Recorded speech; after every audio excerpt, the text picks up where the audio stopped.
үзэгч сонсогчтой өдрийн мэнд манай Онтай подкастын маань шинэхэн дугаар эхлэхэд бэлэн болсон байна. Тэгээд энэ удаагийн зочноор манай Пүрвсүрэн за стартап venture builder гэдэг байгаа. Тэгээд хэдүүл яг энэ одоо ажил мэргэжлийн тухай хэдүүл өнөөдөр сайхан ярилцсан. За тэгээд манай host хамтран хөтлөгч Тэмүүлэн за Investcore группийн маркетингийн газрын захирал гэж аим залуу байгаа. Тэгээд бидээрийн бас хөтлж явуулдаг энэхүү подкаст series маань аль хэдийн бараг 24 5 дугаар бэлэн болчихсон байна. Тэгээд бидний урилгыг хүлээн авч ирсэнд баярлалаа бүү. Баярлалаа өдрийн мэндийг хас тэгээд урьсанд маш их баярлалаа. Сонирхолтой яриа гарах байхаа гэдэгт найдаж байна. Тэгээд гурлаа өнөөдөр яг энэ стартап гарааны бизнестэй.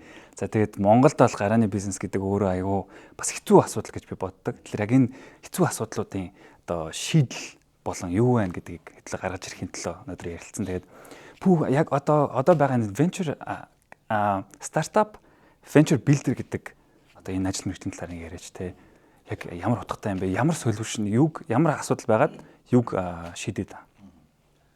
За тэгэхээр наа Пүрвсүрэн гэдэг тэгээд Start гэдэг компани хамтран үүсгэн байгуулагчаар ажилладаг. Ажиллаараа. За манайх бол яг 19 оноос 20 оноос эхлээд яг venture builder гэдэг модельийг Монгол туршаад та. Тэгээд зүгээр ингээ гадаад үг ашиглаад байгаа юм шиг хөртлөө зүгээр юм орчуулах жоохон хэцүү байгаад байгаа байхгүй venture builder гэхээр одоо яаж ч орчуулмаар Монгол дээр жоохон буухгүй. Гэхдээ ер нь утгын хувьд юу вэ гэхээр бид нар ийм стартапыг бүр маш гар оролцоотойгоор орж гаргаж ирдэг. Маш тавчаар би тайлбарлаж байгаа. Гар оролцоо өөрсдийнхөө гарыг оролцуулаад өөрсдийнхөө гүйцэтгэлийг тухайн компанид оруулаад за тухайн стартапт бид нар өсөлтийг үзүүлэх зорилгоор ажилдаг ийм компани гэсэн үг. Товчхондоо ярих. За тэгээд энэ бол мэдээж олон улсад байдаг модель л та. За тэгээд янз бүрээр ашиглана. Янз бүрийн мөнгөн хэлбэрээр хөрөнгө оруулаад орж ажилдаг байна. Хувийн зөвхөн аваад орж ажилдаг байна тий.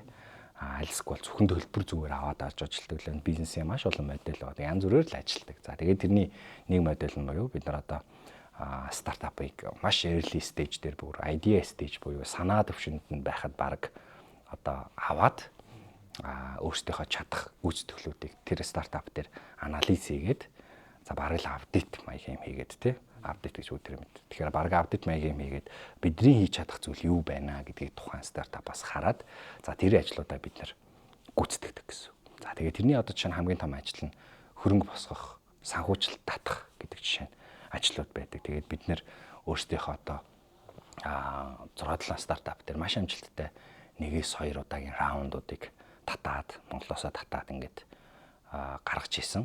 Тийм туршлагатай байдаг. Тэгээд яг 20 оноос эхлээ яг ковид гараад бид нэр тэгэл үйл ажиллагаа эхэлсэн л тээ. Тэгээд явж байгаа ийм компани байгаа. Тэгээд ер нь бол яг шинэ модель бид нар ч гэсэн өөрсдөө цогоо шинээр өөрсдөө дуршчаа олон улс ч гэсэн бараг л одоо Зүүн Аз ч гэсэн шиндүүл модельтэй яг явж байгаа л та. Тэгээ бид нар өөрсдөө туршчаа болохоор бас айгүй олон зүйлийг сураад мэдээд ингээд явж байгаа бас маш сонирхолтой төрлийн одоо бизнес гэсэн үг. Зөвхөн тэгэхээр менежмент биш гүйцэтгэлийг нь шууд өөрсдөө хийдэг гэсэн. Тэгэлгүй яг одоо санхүүг нь бид нар барих ёстой бол барина тий. За хууль эрх зүйг нь бид нар хийх ёстой бол хийн гэдэг ч юм уу. Тийм байдлаар бид нар дотор нь ороод одоо ажилтдаг гэсэн. За тэгээд хамгийн гол нөгөө хийх гэдэг юм тэнд тэр компанид бид нар өсөлт үзүүлэх гэдэг байгаа. Өсөлтийг маш хурдан өсөлтийг үзүүлэх гээл хичээгээд байгаа гэсэн. Аха. Тэгэхээр товчхондоо тийм ингэчлээ гарааны бизнесүүдэд гараа оролцуулаад аль нэг нэгжүүд ингээд хэрэгтэй газруудад нь ороод ажиллана гэсэн үг шүү дээ. За тэгэхээр чинь энэ бол одоо бизнес модель тийм. Тэгэхээр гарааны бизнесүүд фи төлнө гэсэн үг үү? Ямаршгүй одоо зарчмаар ажиллана гэсэн үг үү? Тий. Биднэрт фи төлөхөөс илүүтэйгээр бидний бизнес модель яаж болж байгаа гэхээр бид нөгөө нэг стартап гэдэг утгаараа бид нар компанийн хувь хувьцаа шэрийг авч байгаа тий. Тэр шэрийг аваад за тэгээд тэрэндээ тохирсон одоо ажил гүйцэтгэлүүдийг хийгээд тохиролцоод тэгээ явдаг гэсэн. Тэгэхээр бид нар бас яг ингээд компани болгонтой ажиллаад явахд хэцүү л дээ. Бидний мэдхгүй салбар байна. Мэдих салбар байна тий. Тэгэхээр илүү бид нар ийм технологи суурьтай компаниудтай одоо бидний хацсан байгаа компаниудыг харах юм бол дандаа ер нь технологи мэдээллийн технологи суурьтай компаниудтай бид нар ажилладаг гэсэн. Амар ээлтэй гоё одоо модель бизнес шүү дээ. Одоо жишээлбэл би яг өөрөө бизнес хийж үзээгүй л дээ. Гэтэ бизнесийн салбарт олон жил ажиллаж байгаа. Тэмүүлэн маань болохоор өөрөө бизнес хийж үзчихсэн. Тэгэл ер нь айдиа байгаад тэрийг хэрэгжүүлэхэд ер нь маш хэцүү шүү дээ. Тэрэн дээр ийм байгууллагад хандаж болно гэдгийг баг нөх олон гарааны бизнесүүд мэдэхгүй байхаа. Тэрнээс амар гоё мэдээлэл. Хэрвээ нууц биш бол яг одоо амжилттай явж байгаа стартапууд ямар компани байгаа вэ? Нууц биш бид нар өөрийнхөө авцсан компаниудаа шууд зарлал яг хамтарч ажиллаж байгаа гэж явдаг. Тэгээд энэ стартап community өөрөө бас гоё л доо олон жил явж байгаа. Тэгээд энэ модулийг гаргаж ирэх суурь нь юу байсан бэ гэхээр манай стартап Mongolia гэх төрийн бус байгууллага байдаг. Тэгээд тэр байгууллагатаа би яг одоо бүр оюутан багтаа л ороод ингээд ажиллаж байсан. Тэгээд тэр байгууллага маань яадаг гэхээр Монголд ер нь юм стартапын уур амьсгал хөдөлгөөнийг оруулъя тий. Тэгж зориул үүсгэн байгуулагч нь зориод залуучууд ирээл яг гадаадаас ирсэн залуучууд энэ одоо суурь ингээд тавьж исэн. Тэгэл стартап гэдэг үгнээс нь ахуулж ажиллаж исэн. Entrepreneurship гэж юу ингээд бүр хичээл хүртэл баг ороод яваад маш олон улсын ивентүүдийг хийсэн. Тэгээд энэ хөдөлгөөнүүд дээр бас аюул олон юм одоо үр дүнгууд бид нар гарсан гэдэгт найддаг. Олон ч бизнесүүд гарсан. Гэхдээ олон бизнесүүд ч дампуурсан баг тий. Гэхдээ олон хүмүүст бас юм итгэл найдвар өгсөн байх. Олон хүмүүсийг ч хооронд нь танилцуулсан байх. Тэгэхээр ямар ч юм нэг community бол Монгол аюу гой үүсгэж чадсан ийм модель байдаг. Тэгээд манай компани дээр ер нь ямар компаниуд байгаа гэхээр e-commerce байгаа, edtech байгаа. За тэгээд хамгийн ихнээс нь дурдах юм бол зочил гэдэг shop байгаа тий. E-commerce байгаа. Гэхдээ энэ бол зөвхөн өөрөөсөө e-commerce биш, e-commerce-ийн платформ байхгүй юу. Тэгээд тэргээ зардаг. Одоо хүмүүс веб e-commerce-ийн одоо юу хийлгэлээ гэж бодоход, вебсайт хийлгэлээ гэж бодоход маш үнэтэй жишээ тусдаг байсан. Тэнгүү тэрийг зүгээр та нэг темплейт аваад ашиглаж байгаа. Тэгээд бараагаа оруулчтай юм байна. Нөгөө талдаа зардаг юм модельтэй юм байна гэдэг. Маш энгийн модель байхгүй энэ жишээ. Тэгээд өөрсөндөө одоо ингээд Shark Tank-аас гэсэн орж исэн. Ажилтны хөрөнгө оруулалт одоо Андер Shark Interest гэсэн мөнгө татаж байсан. За Millern гэдэг одоо edtech байгаа. Бас Монголын анхны edtech-ийн компаниудын нэг бүр маш одоо залуухан үүсгэн байгуулагч нартай team edtech байдаг. Сүүлд ICT группт бас хувь хувьцаа шеэр өгөөд ингээд явж байгаа. Одоо хүртэл байгаа. Одоо бизнес модулууд PVT гэдэг ингээд явж байгаа. За иймэрхүү стартапууд байгаа. Тийм Gero гэдээ бас стартап байгаа. Гэхдээ илүү арай нэг өөр юм зардаг e-commerce талдаа тий. Нэг талдаа одоо креаторууд нь байдаг, нөгөө талдаа авдаг хүмүүс нь байдаг гэдэг ч юм. Гих мэт ингээд ийм бизнесүүд байгаа. Тэгээ энэ бизнесүүд маань одоо бүр супер болсон юм уу гэхээр үгүй болоогүй энэ ч одоо маш олон жил шаардлагатай.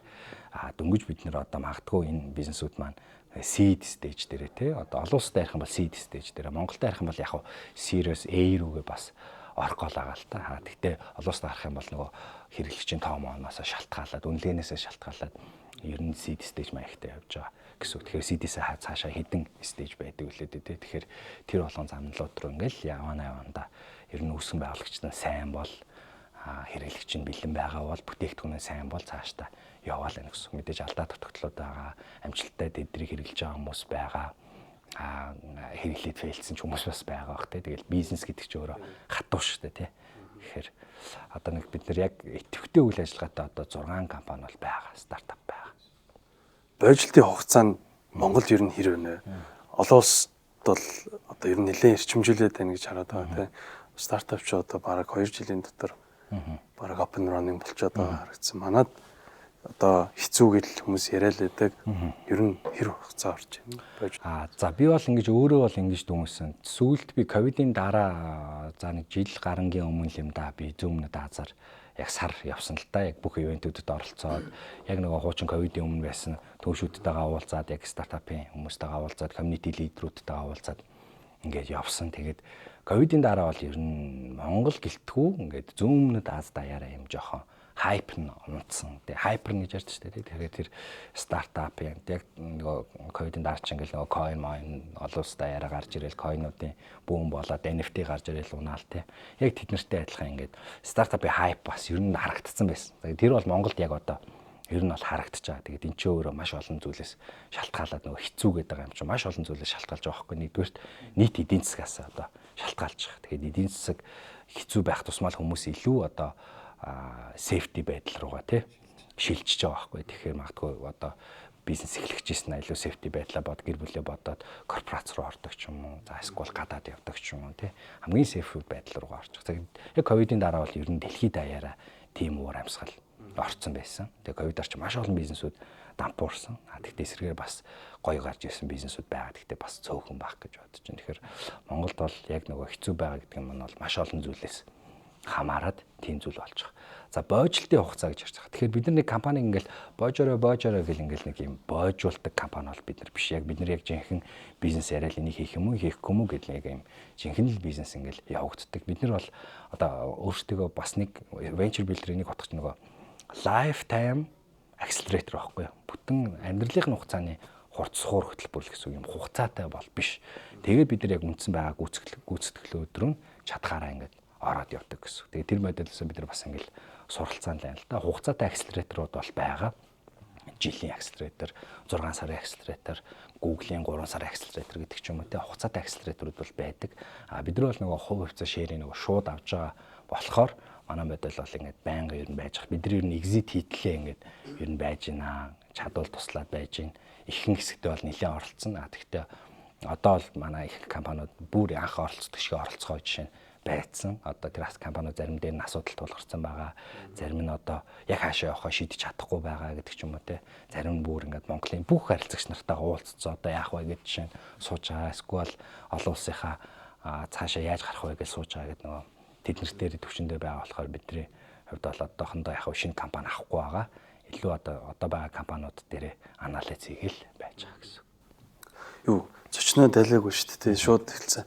Манай Волтынхан бид эдийг гоё негроныгаар дайлж байгаа. Тэгээд тулаад ч тий.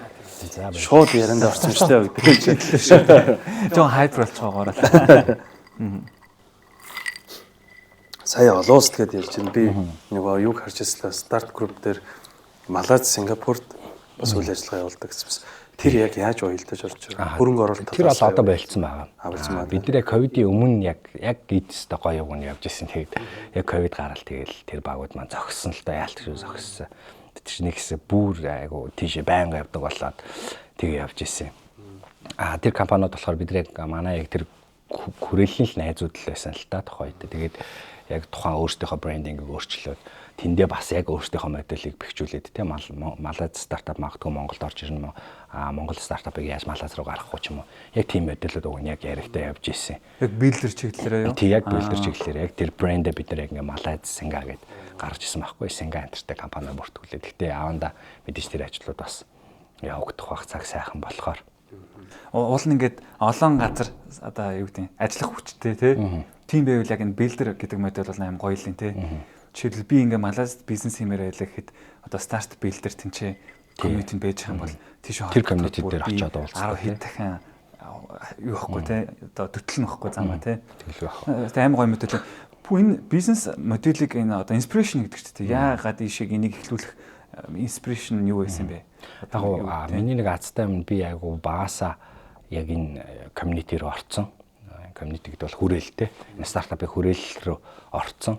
Тэгээд яг ах нартайгаа танилцаад яг юм цав цагаан цаас шиг байхдаа энэ хүрээл рүү орцсон болохоор энэ одоо ертөнцтэй айгу дуртай, хайртай гэсэн. Тэгээд энэ ертөнцөөс ер нь бол яг гарч аваагүй. Гэхдээ стартап чинь бүх салбар руу орно л та. Одоо эрүүл мэндийн стартап, боловсролын стартап гэнгүүт тэр болгон руу ингээ ороо явж байгаа. Гэхдээ яг энэ стартап технологийн ертөнц гэдгээсээ бол гид улс төр ч юм уу те тгий сонирхож байгаагүй. Яг багасаа ингээ явцсан болохоор айгу дуртай тийм салбар байдаг. Тэгэхээр ер нь яг инспирэшн гэхээс илүүтэйгээр айгу цав цагаан цаас шиг хүүхд байхдаа орцсон. Тэгэд одоо өөрөө энэ хөгжиж штэ те. Тэгэл ингээл ажлуудыг хийж үзээл энийг нь хийж бүгд л талаас нь гар оролцоо орж байгаа л өөрөө чи одоо ингээ яг хаана value add буюу хамгийн их өгөөжийг хаана өгж байгаа вэ? Чиний тэр одоо skill set нь яг юун дээр амар одоо өөртөө ч анзаарэгдэж байна те. Юг яг өгч чадах вэ? Тий, гоё асуулт. Тэгэхээр яг миний хувь хүний skill set илүү одоо нөгөө маркетинг тэгээ growth талдаа, компани өсөлт талдаа орж ирж байгаа. Тэр компани хэрэг go to market болоод өсөлт үзүүлэхэд миний хувь нэмрүүд чадхаараа байж болт юм болоо. Одоо миний тэр background тал нь тэр байхгүй. Тэ би өөрөө маркетингаар төгссөн. Тэгэхээр илүү яг тэр талдаа гэсэн. Тэнгүүд санхүү талдаа гэд манай чинь өөр үсэн байгуулагч аваа авчдаг. Олон улс талдаа хүн амьтантай уулзах гэх юм бол манай бас нэг өөр үсэн байгуулагч ингээ аваа авчдаг. Тэгэхээр миний хэсэг тоглолтын хэсэг бол илүү маркетинг, PR, компани өсөлт тэгээд магадгүй менежмент гэдэг хэсгүүд орж ирж байгаа. Одоо старт билдрийн цааш одоо алсын хараа гэх юм уу те. Ер нь ямар алсын хараа хаана хүрээ гэж бодож байна? Ямар зорилготой ажиллаж байгаа? Тий бид нар ч гэсэн өөрсдөө яг энэ цоошин модель хэрэгжүүлж байгаа. Бид нар тийм амар амжилттай лаг компани бол биш шүү дээ. Бид нар чинь яг 2 3 хүн л одоо ингээд үйл ажиллагаа явуулаад консалтинг байдлаар ажиллаад компаниудтай уулзаал ингээд явдаг.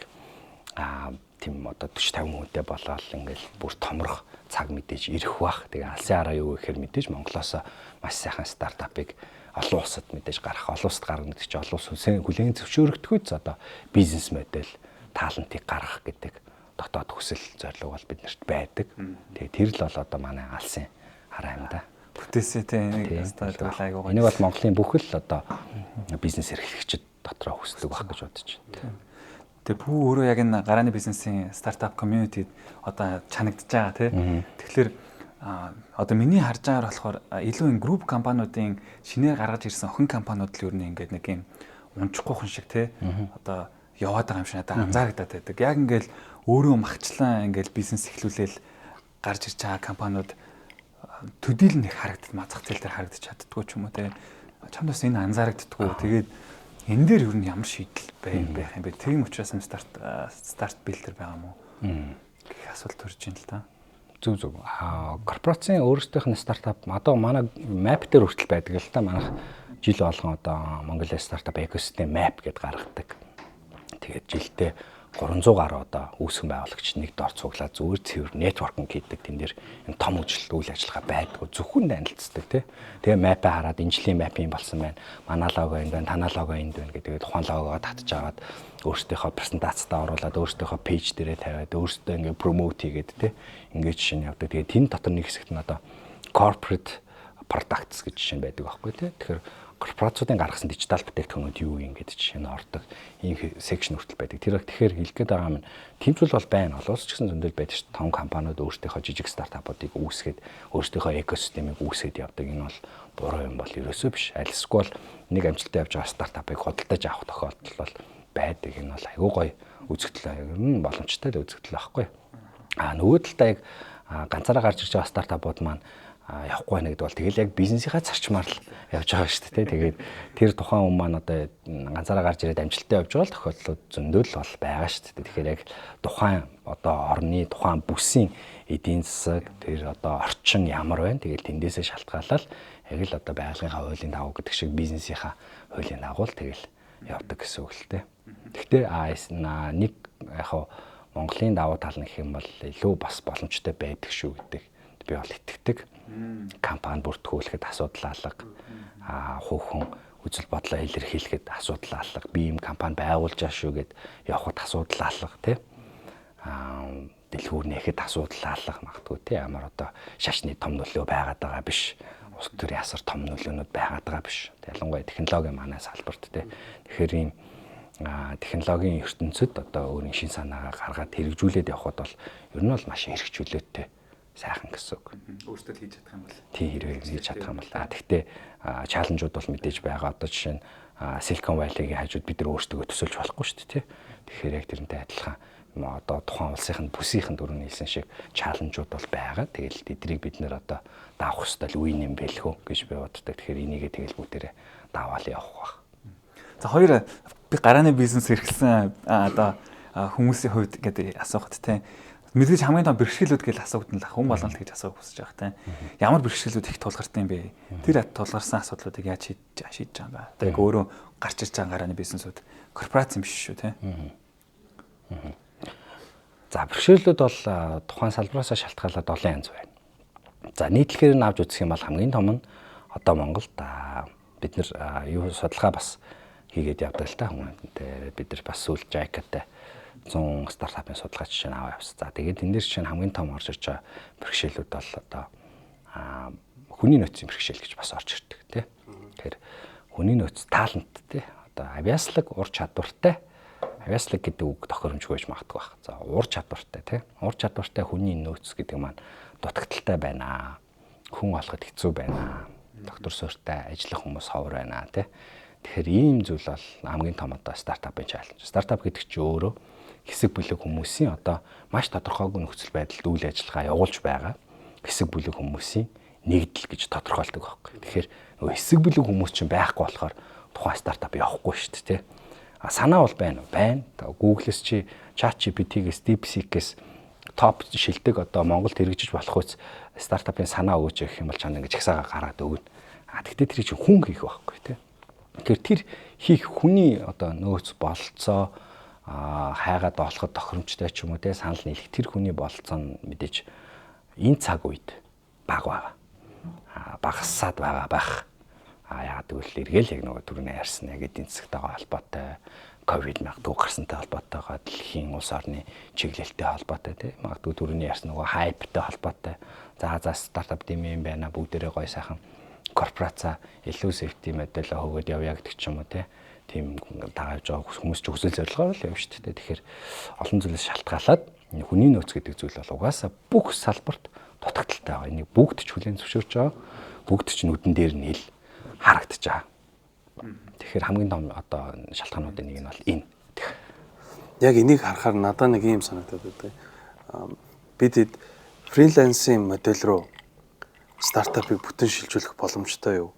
Тийм модель ер нь Монголд харагдаж байгаа юу гэдгийг бас бодоод байгаа юм. Би зүгээр өөрөө бодохдоо одоо хүний нөөцийн юм асуудалтай байна гэвэл фриланс одоо нэг ажилтан компанид стартап дээр ялангуяа заавал бүтэн full time байгаад шаардлагагүй бас зарим үед байгаад байгаа байхгүй. Тэгэхээр тэр хүнийг оруулж ирээд нэг 3 фрилансийн ажиллаар ингээ явуулдаг ч юм уу. Тэгэхээр стартап дээр өөрөө одоо яг бизнес эхлүүлэхэд хамгийн хэцүү юм бол угаасаа л санхүү байдаг тийм. Групп компаниуд дэмжиж байгаа ч гэсэн угаасаа л санхүүгийн боломжтой болохоор л тэрийг бариад байгаа хэрэг. Тэрэн дээр одоо пүү нилээ яг энэ тоонд дотор байгаа хүний хувьд тийм модель ер нь Монголд байна уу? Яг стартапын энтерпренeur өөрөө ганцаараа яг компани дээр байгаад бүтэн ингээ фрилансераар юм явуулж байгаа ч юм уу. Эсвэл ер нь тех боломжтой байна уу? Яагаад тэрэн лөө бидэд шилжихгүй байгаа л гэдгийг. Фрилансинг модель намайг энэ байгууллагад ороод ингээл бид нар хакатон байнга зохион байгуулдаг. Нэг хакатон дээр зоолттой фрилансинг санаа гарч ирдэг гэсэн юм. Тэгээд мэдхгүй би одоо 20 30 40 фрилансинг модель харсан баг. Тэгээд бүгд Монголд ийм амжилтгүй болдог. Гэхдээ энэ амжилтгүй болоод байна гэдэг нь тэр хүмүүстэй гэхээсээ илүүтэйгээр цаг хугацааны арай болоогүй баг. Зарим моделүүд яг тэгдэг байхгүй. Арай төрүүлээ гараад ирсэн. Арай нэг 2 жилийн өмнө гараад ирсэн. Тэгсэн чинь нөгөөд нь 2 жилийн дараа бүүн болцсон тий. Тэгэхээр нэг юм ойлголт фриланс гэдгийг ажилуулж үзэх ойлголт гэж жишээ нь байна шүү дээ. Зөвхөн фриланс дээр жишээ нь ярих юм бол магадгүй одоо жишээ нь зээлийн аппликейшн тий зээлийн аппликейшны энэ модель ахаад нэг өмнө 2 жилийн өмнө гарч ирсэн бол фейлдэх магадaltaй байхгүй. Магадгүй өмнө хийгээд хийлдсэн байх бидний мэдэхгүй өнгөрөөсөн ч гэж магадгүй байх. Тэгэхээр юм гэдэг чинь ер нь тухайн нийгмээс шалтгаалаад тэр нийгэм нь тухайн тэр үйлчлэгийг авах боломжтой байна уу гэдэг нь цаг хугацааны бас зөв цаг хугацаагаа олох гэдэг. Одоо стартапын яг амжилтанд нөлөөлдөг зүйл нь чи зөв цаг хугацаанд гарч ирсэн байна уугүй юу? Цаг хугацаа чинь яг зөв үү гэдэг асуулт жишээ нь байдаг яг хөрөнгө оруулагчдаас. Тэгэхээр яг тэрнтэй адилхан фрилансинг модель болно. Yes, энэ бол бүр хангалттай болно. Гэхдээ магадгүй цаг хугацааны хувьд арай эрт байгаад гэж магадгүй бах. Эсвэл бүр бид нэр тэрнээсээ уйдаад хоцорсон байж магадгүй. Гэхдээ минийх бол ихнийх нь л байна л да. Яг фрилансинг модель бол арай болоогүй бах. Хүний нөөцийнх нь ухамсар дээр болоогүй байгаа гэж харж байгаа юу? Зүгээр байгууллага тухайн байгууллага болон тухайн байгууллагад өөрийгөө нийлүүлэх тухайн хүнийх нь одоо нийлүүлэх тэр нийлүүлэлтийнх нь хүн тэр хүн нь өөрөө гэсэн үг. Магадгүй хоёр талдаа л яг болоогүй байх. Тэрнээс бол тэр хоёр нэг модель дээр огцолтоод болоод байгаа байхгүй. Нэг нь ажилд ураад нэг нь ажил дээр ирээд ажиллаад сар ажиллаад гараад шүү дээ. Тэнгүүд дунд нь одоо платформоор холбоод хоёр ажиллаа зайнаас баг хийя. Ажлууд огч би эндээс хийгээд гэдэг модель явах гэдэг шүү дээ. Тэгэхээр энэ модель хараар явж байгаа юм бол хараар явж л байгаа. Энд чинь Facebook чатаар нэгнтэйгээ бичээд дизайнер найз руугаа бичээд за чи энийг хийгээд би чамд хэдий өгөө шүү гэдэг окей гэд хоёр хүн хоорондоо уулзахгүй би одоо тийм ажил амар хийлгдэг хийдэг бас яг ингэ явдаг зүйлүүд зөндөө байгаа. Гэхдээ тэр платформоор явах дадал нь арай болоогүй байгаа байхгүй. Тэгэхээр энэ чинь ингэж явсаар байгаа л мөнгө зээлдэг модель байсан шүү дээ. Ламбард гэж байсан нэгэндээ мөнгө зээлдэг байсан. Тэгээ цаг хугацаанд болоод ирэхэд бүгд ороод ингэ болчихж байгаа. Яг тэрнтэй адилхан фрилансингийн давалгаа угаасаа тун удахгүй ирнэ. Энэтэй адилхан одоо нэг явагдах давалгаа нь бол миний харж байгаагаар хүргэлтийн үйлчлэгээний давалгаа тун удахгүй Монголд эхэлсэн байгаа. Удахгүй ойрын 2 жилд бол хүргэлтийн маш олон модель гарч ирнэ гэж би өөрөө дотроо бодож байгаа. За ер нь бизнесүүдэд тулгардаг нэг асуудал байгаа. За тэгээ би таны бизнес тулгарч байгаа асуудлыг гэсэн мэдээж хамгийн том зүйл бол хүний нөөцийн асуудал. За тэгээд бизнес планаа баталчихсан. Одоо яг тэрийг хэрэгжүүлэхээр чадварлаг талантууд дутдаг.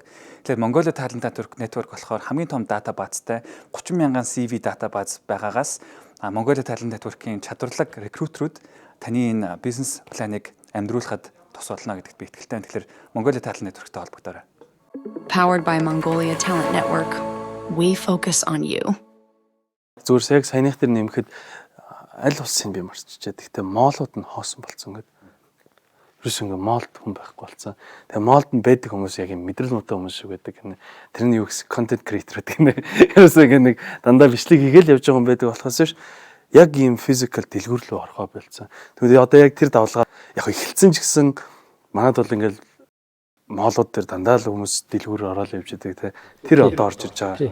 Одоо жишээ нь 2 жилийн өмнө би цамцыг онлайн шопоос авна гэх юм бол би авахгүй. Итгэлгүй байхгүй. Тэгвэл одоо би бол нэг 50k-ийн цамц онлайнаар аваад яг фейлдэн л үсттэй тий. Тэгвэл онлайн шопын ревю интернет сайн байнгын бараагаа хүргэдэг ийм нэг дагагчдын тоон арай олон ч юм уу тий. Ингээ байнгын посттой царайлаг ийм онлайн шоп байх юм бол би захиалчна. Одоо бол захиалчна би итгэж чинь яг үл над руу нэг жолооч яриад цамц зэрчээс юу хаана байна? Очлоо шүү, очихгүй шүү гэд одоо битээр тэр жолооч дээр хэрэлдсэн ч гэсэн тий чи гарч ирж авч ороод ир гэж хэрэлдсэн ч гэсэн би тэр цамцыг авчих байхгүй тий. Эн чинь өөрөө 2 жилийн өмнө би хүнд онлайнаар мөнгө төлөөд цамц захиална гэдэг бол надад жоохон хэцүү байсан зөвхөн одоо миний хувьд жишээ тий. Тэгэхээр энэ ийм зөвхөн хувцс гэлтгүү хүнс одоо маш том хүргэлт рүү орж ирнэ. Бид нар заавал одоо ингээл дэлгүүр ороод сар болгон авдаг нойлын цаасаа ингээл нэг дэлгүүр ороод байнга аваадах шаардлагагүй болох ийм үе бас бид нар давлгаа ирчих. Тэгээд энэний нэг үүсгэж байгаа нөхцөл байдал нь мэдээж төгжрөл байна.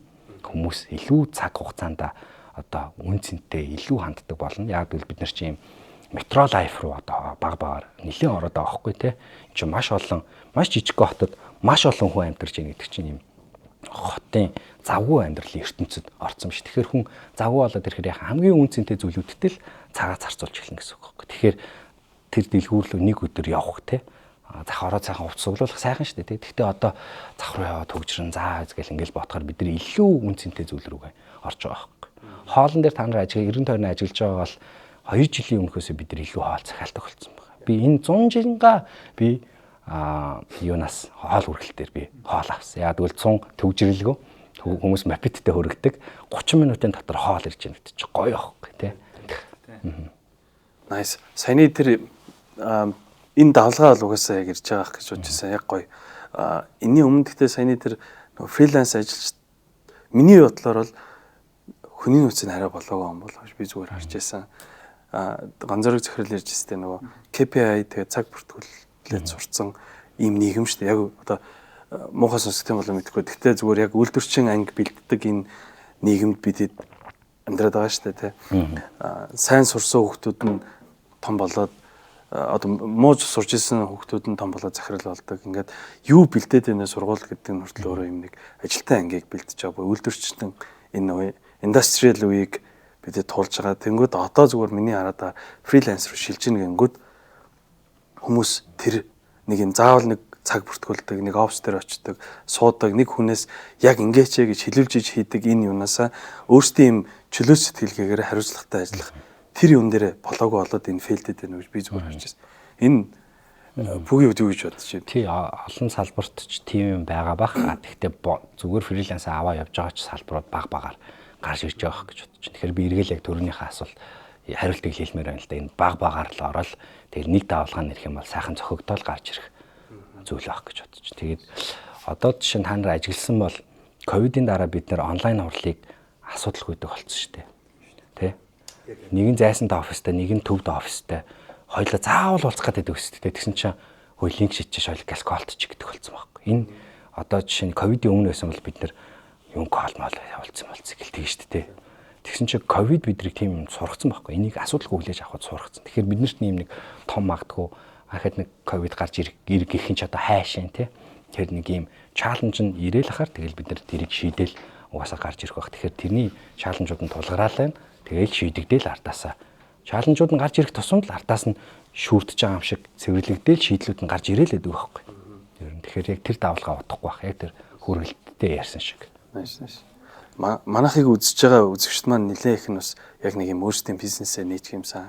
Тэгэхээр корпоратд байгаад байдаг. Тэгээ яг түрүүний ярьсан нөгөө security гэдэг юмас айгаад байдаг. Тэгээд яг энэ липиг бол хийж чадахгүй байгаа юм болов уу гэж хараад байгаа.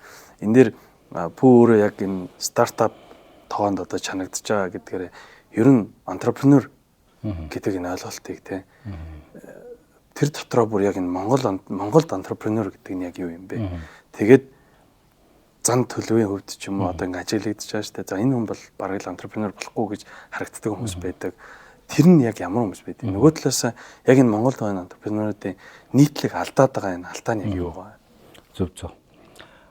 За entrepreneur гэдэг чинь бол одоо ингэ хүн байгаад шүү дээ. Entrepreneur гэдэг бол айгүй нэр хүндтэй үг байхгүй. Миний хувьд бол тэгээд шинийг санаачлагч гэсэн үг энэ өөр. Шинийг санаачлагч. За дээр үед ингээд бүр Франц үгнээс л гаралтай юм байл л дээ. Дээр үед entrepreneur хүн гэдгийг хэнийг хэлдэг вэ гэхээр нөгөө нэг шинээр одоо бизнес одоо цоо шинээр тэнд нэг юм 8 ээж байгаа ч юм уу. Далайчин гэлдэг гэсэн байхгүй юм. Далай явдаг. За тэнгуут юм цоо шин одоо юм санал зохион бүтээж байгаа хүнийгч те инноватор, entrepreneur гэж. Тэрийг зах зээл дээр эргэлдүүлж байгаа хүний л илүү entrepreneur гэж нэрлэдэг байгаа гэсэн.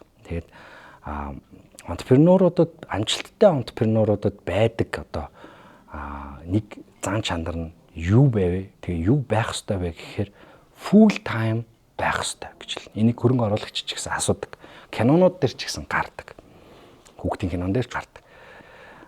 Тэрний юу гэсэн үг вэ гэхээр манайхаа ингэж идэг байхгүй юу? За би энэ бизнесийг ажлынхаа хажуугаар хийгээд баяжчих юм шиг байна гэдэг юм төсөөлөл байгаад байдаг. Энэ асуултыг та нар өөртөө тавих хэрэгтэй байхгүй. Чи амар мөнгөтэй хүн.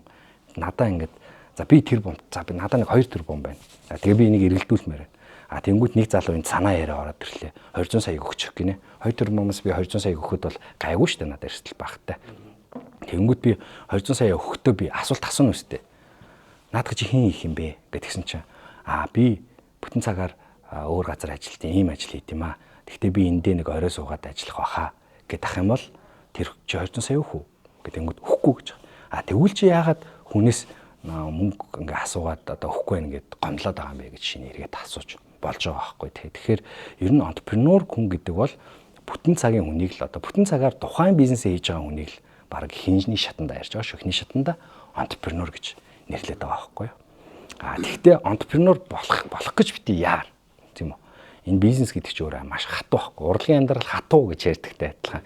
Бизнесийн амьдрал чинь өөрөө хатуугийн хатуу чамд тас алгадсан шүү дээ. Хин ч чамайг өрөвдөхгүй шүү дээ. Тэр бизнес нь дампуурсан гинэ хөөрхий мөнгө цуглуулад өхөө мөхөө алей би ажилд авах уу мах уу гэхгүй шүү дээ. Энэ чинь тэр фейлдсэн байлээ. Гэтэ хийгээд үтсэн юм байна л гэж ярьж байгаа байхгүй. Маш хатуу ертөнц. Тэгэхээр тэрнээс би entrepreneur болох уугүй юу гэдэг дээр эхлээд хүн бодох хэрэгтэй байхгүй тий. Би бол чинь өөрөө entrepreneur хүн биш. Би өөрөө entrepreneur хүн гэж би одоо чинь өөрөө хэлж чадахгүй.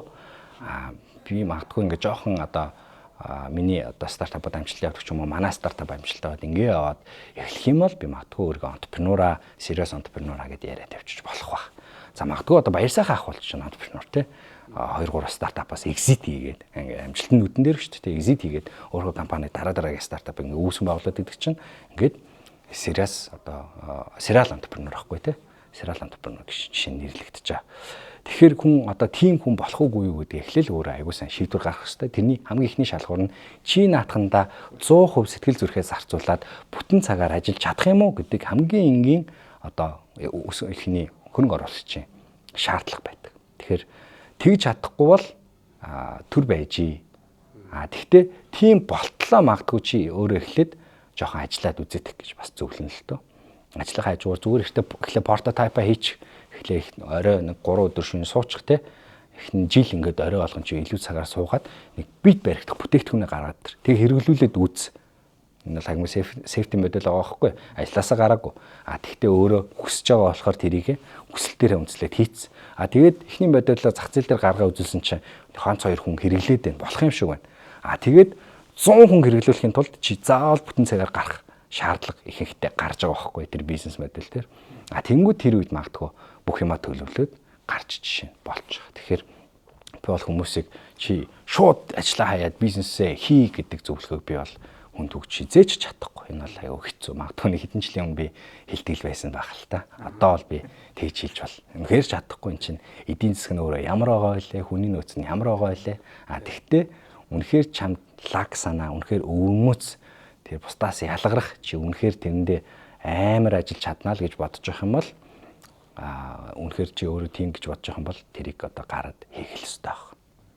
Гоё л яг нөгөө нэг ярьжсэн энжээ дээр бидэд ярьжсэн бахна. дийлэнх ингээ үздэг рилстэй бид хэдэд ингээ өдөр болгон орж байгаа мэдээлэлээр зөрөгтэй чи өсчил яг одоо зүгээр хаяад гараа тий.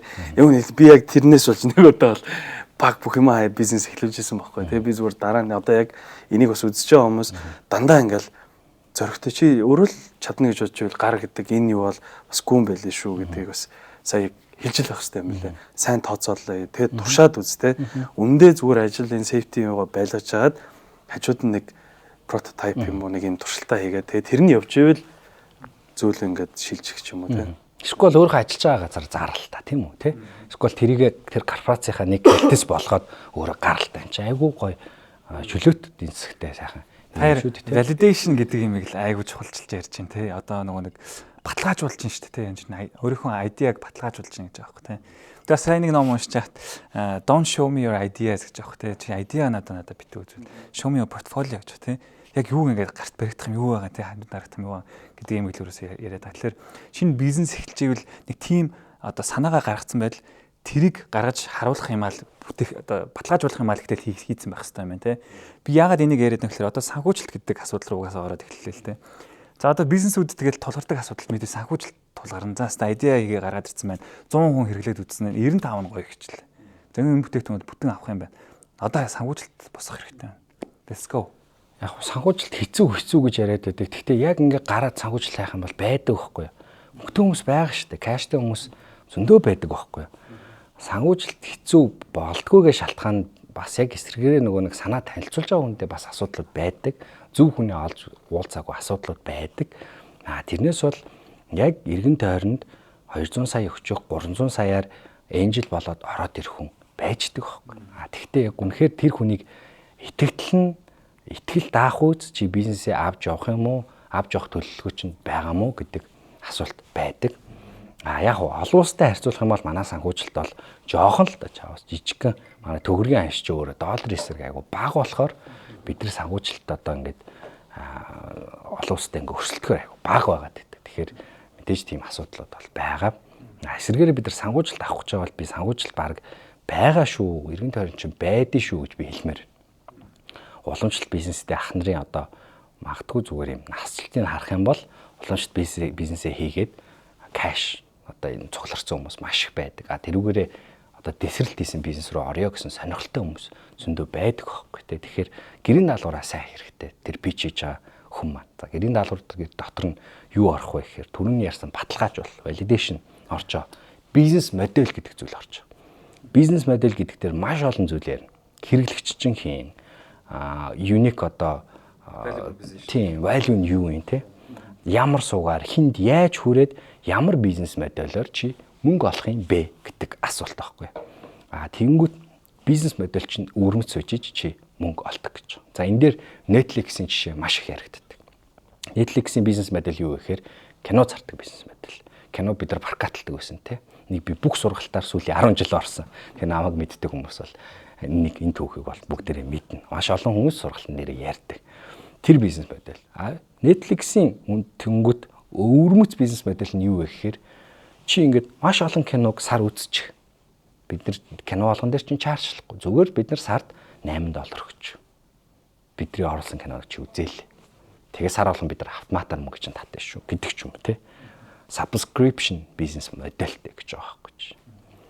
За энийг бол нэг блокбастер үгүйсгээд үгүй бид нар бизнес моделийг чинь хэрэглэхгүй гэд өөртөө яваад дампуурсан. Хажуугаар нь Netflix өсөд гараад ирсэн. Тухайд Netflix миний ойлгосноор ингэсэн юм шиг ба. Бүгдээрээ айл болгоны үүдэн дээр нь очиод мангар олон кино тавьчих.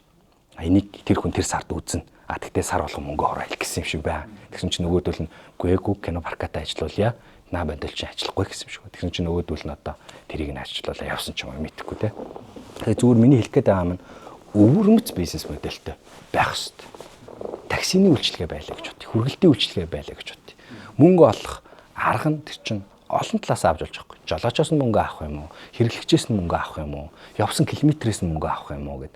Ингээд нэг бизнес дээр ярихад л 3-4 бизнес модель яригдчихэж байгаа. Хамгийн ухаалаг бизнес моделийг чи тэр үүсгэн байгуулж байгаа хүн олцсон байх хэрэгтэй байхгүй.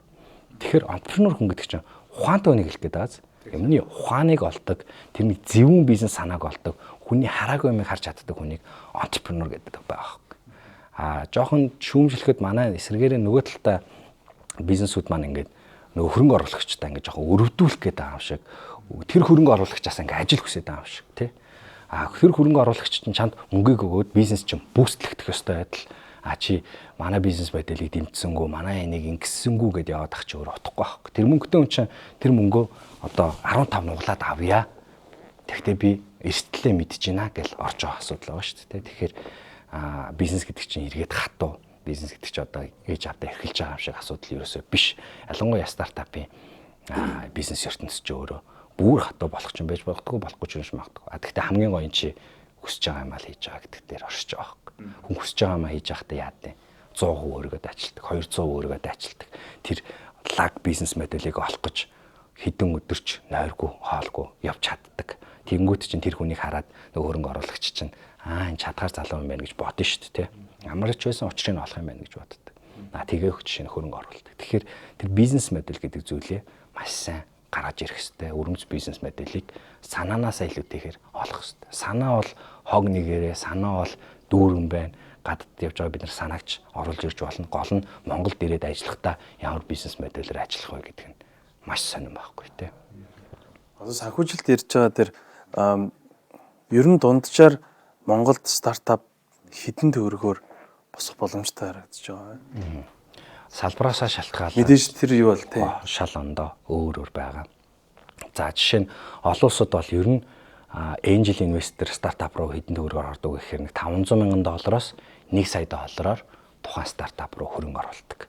Одоо тэр нь pre-seed үе гэж нэрлэдэг л дээ. Seed-ийн өмнөх одоо төвшин. Одоо нэг үрсэлгээний баг орох гэж хахад үрслүүлж байгаа мөнгө нөгөө байхгүй. За тэгээд seed stage дээр очихоор $5 сая, $10 сая гэдээ явчихдаг. Angel-үүд бол тэгээ явчихдаг. Angel-үүд гэхдээ тэр хэмжээний эрсдлээ мэдж байгаа. Гэхдээ тэр хэмжээний ашигаа мэдж байгаа хүнийг angel гэж нэрлэдэг байгаа. Тэгээ сахиусан тэнгэрийн хөрөнгө оруулагч нэрлэдэг байгаа. Тэгээ angel хүн бол ер нь баг 15-аас 20 нугалнаа л гэж баг орж байгаа байхгүй. VC бол бүр томоор орно, маш томоор орно. Гэхдээ VC бол илүү нөгөө нэг агсан шатандаа гарсан буюу Series A, B рүү илүү орно гэсэн. Тэгэхээр аль хэдийн модель нь дуршигтаад орлогын их үүсвэртэй болоод бараа бүтээгдэхүүн зарагч байгаа маш юм амжилттай модель рүү VC-гүүд дараагийн төвшний одоо сангууд тийш орж ирдэг гэсэн. Яагаад гэвэл тэр сан чинь нэгдүгürt маш томоор орж ирж байгаа. Хоёрдугаарт хүмүүсийн мөнгийг ихэнх нь эргэлдүүлж байгаа гэсэн үг байхгүй. Одоо хэдэн зуун хүний мөнгийг нийлүүлээд нэг сан болгоод тэгээд эргээд нөгөө хүмүүстээ өгөөж өгч байгаа гэдэг утгаараа маш юм safety одоо бизнес модель маш ойлгомжтой бизнесүүд рүү орж байгаа. Тэгвэл эсэргээрээ одоо ашиг нь нөгөө angel-ээ бодох юм бол хамаагүй бага жишээ нь байдаг. Монголд гэхдээ ер нь дунджаар мэдээж салбарууд өөр байна. Гэхдээ Монголд одоо за магадгүй та хэдийн маань дунджаар ч юм. За тийм бид хэдийн судалгаагаар одоо жишээ нь ингээ харахад ер нь одоо pre-seed-ийн үнэлгээ 1 тэрбум төгрөг байгаад байгаа. 1 тэрбум төгрөг. За тэгээд pre-seed-ийн оролт нь болохоор ер нь бол яхам нэг 20-с 30, 15 гээл тэгэл явж байгаа л да. Тэгээд тэрэн дээр үнэлэл орж байгаа. Тэгэл 30 гэх юм бол тэгэл 300 сая гээл орно гэсэн үг л. Pre-seed дээр тэрбумаар үнэлэгдэж орж иж байгаа юм компани. Тэгвэл нэлээд тэрбум ч одоо $300,000 аахгүй. Тийм л дээ. Гэхдээ Монголд бодох юм бол тэрбум төгрөгийн үнэлгээтэй компани гэж үзэх гээд шүү дээ. Pre-seed дээр. Pre-seed дээр. Саяны юун дээр гэхдээ энэ бол миний эргэн тойронд байгаа л үзэл бодол шүү дээ, тийм миний эргэн тойронд байгаа технологийн мэдээллийн технологийн компаниудын одоо үзүүлэлтүүд гэж бүгдээ ойлгож болно гэсэн үг шүү. Тэгэхгүй бол одоо энэ бол Монголын seed-ийн юу маа гэд би зарлчих юм бол энэ шал удлаа асуудал шүү. Тэгээд бодонгоо цаа нэг угаасаа л venture-ууд нэг 30 за өсрэл 30 штэ тий дийлэнх нь нэг 20 дээр хүртэл бараг аваад байдаг. Тэгээд бодохоор $100,000 ч хүрэхгүй хэмжээний хөрөнгө оруулалт гэсэн үг штэ тий. Тэгэхээр энийг гаднаас татах дээр одоо та хэд маань ажиллаж байна уу? Тэгээ яг бодох юм бол саяны ярьж байгаа нөгөө эрсдэл тэгээ зөрүүлээд авах шагналт гэдэг талаас харах юм бол $100,000 хүрэхгүй гэвэл гадны улсд бол компани ч зүгээр л бараг нэг юм цалингараа ажиллаж байгаа нөхөр Монгол руу ингээд компани хөрөнгө оруулалт хийгээд их боломжтой одоо харагдаад. Тэгэхээр тэрэн дээр одоо та хэд маань гаднаас санхүүжилт татж эхлэж байгаа юу? Эхлэхэд ер нь ямар асуудал байна?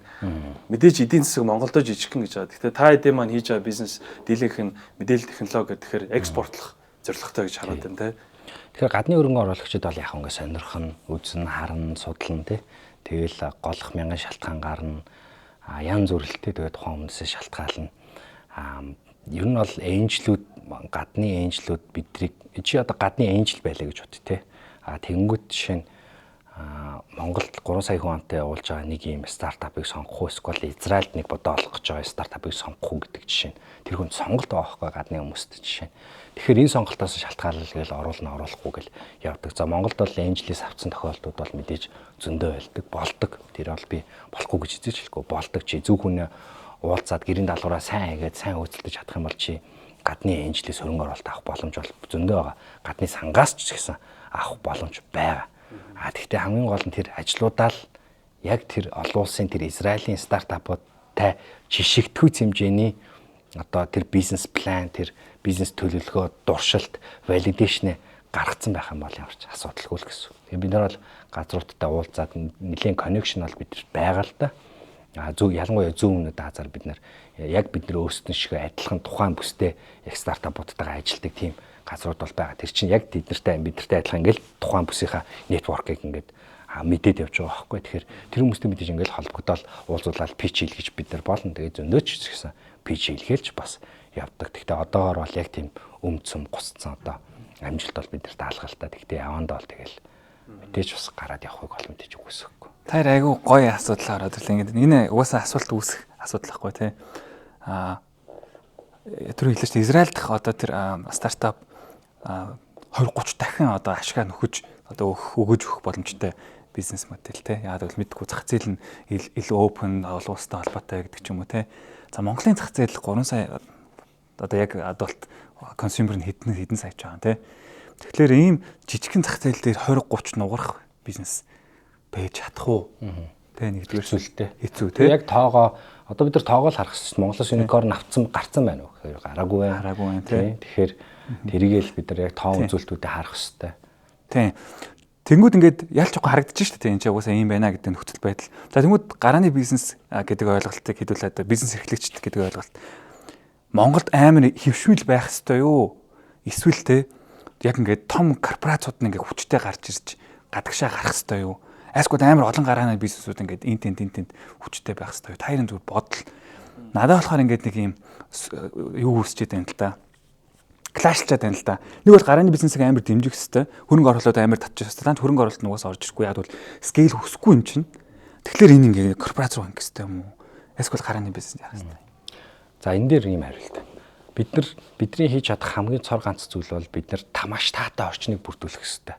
Бид нар бизнесүүд рүү ороод иж болохгүй. Бид нар хизээ хаана ямар компани гарч ирэхийг бид нар мэдэхгүй. Ойрын 5 жилдээ гарч ирэх юм уу, 20 жилдээ гарч ирэх юм уу мэдэхгүй. Тэгтээ бидний одоо хийж чадах хэрэгтэй зүйл бид нар стартап эхлэхэд хөрөнгө оруулахад тийм үү? Хөрөнгө оруулагч талдаа, стартап талдаа маш таатай орчныг үүсгэх хэрэгтэй. Хууль эрхцэн хувьд. За тэгээд дээрэс нь одоо барилга байгууламжийн хувьд магадгүй те. Тэгээд энэ коннекшны хувьд, санхүүжилтийн хувьд, гэх мэтчлэн ийм шалгууруудын хувьд, ийм зүйлүүдийн хувьд ингээд маш таатай орчинг нь бид нар бүрдүүлээд тэндээс хаях хэрэгтэй. Ийм таатай орчин ч үүсчлээ шүү гэд тэндээс хаях хэрэгтэй. Тэгээд тэндээс чинь тэр органикаараа тэндээс стартап үүснэ, нэгдэл үүснэ, олон улсын хүн орж ирнэ, гарна, орно гэд ингээд явна гэсэн үг байна. Одоо та нар харах юм бол Казахстан энэ дээр би маш сайн хөдөлж ин гэж харж байгаа.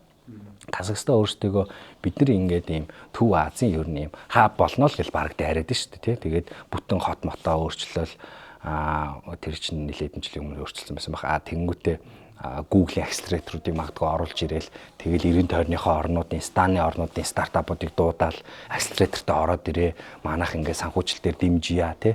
Бид нар ийм Google-ийн хүмүүсийг аваад ирлээ, ийм акселераторын хүмүүсийг аваад ирлээ. Энд та нар боож отхоо. Тэгтээ эндээ бүртгүүлчихээ гэдэг ч юм уу. Би яг тэр нарийн шалгууруудыг мэдэхгүй байна. Эндээ бүртгүүлээ тэгээ бүүн болоотхоо гэдэг юм тий.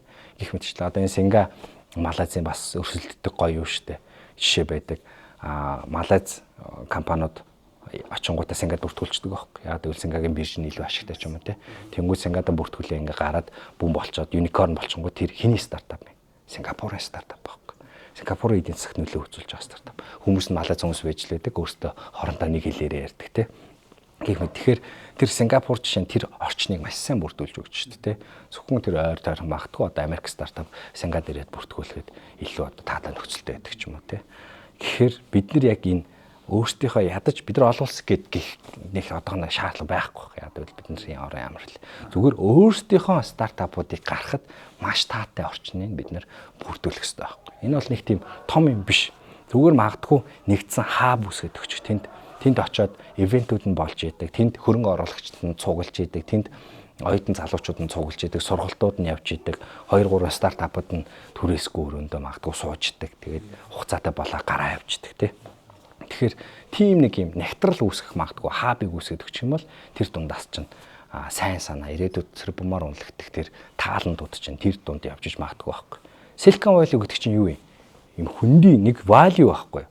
Тэр дунд чинь нөгөө бүх хөрөнгө оруулалт бүх том компани байдаг болохоор тэр чинь дэлхийн хамгийн лаг стартапын экосистем болоод байгаа. Хамгийн лаг гарууд нэг дор цуглачаар чи юу болохын тэндээс маш гоё юм зүйлүүд гарна шүү дээ. Нэгтрал гэдгийг үүсгэсэн. Яг тэрнтэй адилхан бид нар юм жижигхэн яг Silicon Valley-гийн моделийг дөөрөө бүх орн одоо хэрэгжүүлдэг шүү дээ. Silicon Valley of India гэдэг ч юм уу магадгүй. Тэгээ яг тэр нөхцөлийг бүрдүүлээл байшин байшингийн байрал гэх мэтлэн Орос ч гэсэн энэ дээр маш хүчтэй үздэг. Яг тэрнтэй адилхан бид нар ядаж нэг юм хаб байгуулаад тэнд нь юм нэг хөөрхөн ивентүүд болдог, хөөрхөн уулзалтууд болдог, хөөрхөн стартапууд нь сууж идэг бол би тэнд ингээд магадгүй одоо баяр сайхан ахаараа л жишээ авал одоо баяр сайхан ахтай би уулз зөвлөгөө авмаар байдаг гэсэн бол баяр сайхан ах тэнд нэг өдөр coworking space-дээр ажиллая гэж сууж байгаа байхгүй. Би очиод юм ярина шүү дээ. Тэгсэн чинь баяр сайхан ах окей наадгаа эхэлж ах наад дээр чинь 50 сая төгрөг өгье гэж магадгүй байхгүй жишээ. Тэгэхээр тэр ийм уур амьсгалыг бид нар бүрдүүлэхийн тулд тэр нэг хаб ч юм уу, нэгтрал ч юм уу, байшин ч юм уу, байгууламж ч юм уу, ивент ч юм уу тэр нэг нэгтралыг бид нар үүсгэж юм таатай орчин маань багаар ингэж тэлж байгаа юм л да. Гэтэ миний асуусан асуулт болохоор стартапууд нарийн ийм одоо их байх юм бол одоо манайх шиг хүний нөөцийн дутагдaltaй орно стартап амир их болоод байвал нөгөө корпорацид ажиллах хүмүүс нь хайчих юм бэ те. Тэгэл ингээд нэг юм юу үүсээд байгаа байхгүй одоо аль руу нь хийх хэвээр алиг нь дэмжих хэвээр ингээд ч юм уу те. Монгол шиг улс одоо стартапаа ингээд дэмжиж байх нь зөв юм уу? Эсвэл том корпорацыг бол дэмжиж гэлтэй те. Яг нэг тийм гол хэрэгтэй байхгүй. Тэгээд хайрын зүгээр одоо харж байгаа нүдээр аль нь зөв юм бэ? Тэгээ энийг бол бид нар хувь хүмүүсийн ийм чөлөөт ардсан улс бид нар хүмүүсийг тэг ингэж бид нар хизээч хийж болохгүй шүү дээ. Энд чи яг байлгаа жамын дагуул ингээл явна хүн стартап эхлэмээр ах юм бол стартап эхлээл явах хэвээр корпорацид ажилламаар ах юм бол корпорацаа ажиллаад явах хэвээр. Корпорац ингээ ярихаар нөгөө корпорац мó стартап сайн гэдэг юм ойлголт үүсээд идэг байхгүй. Үгүй шүү.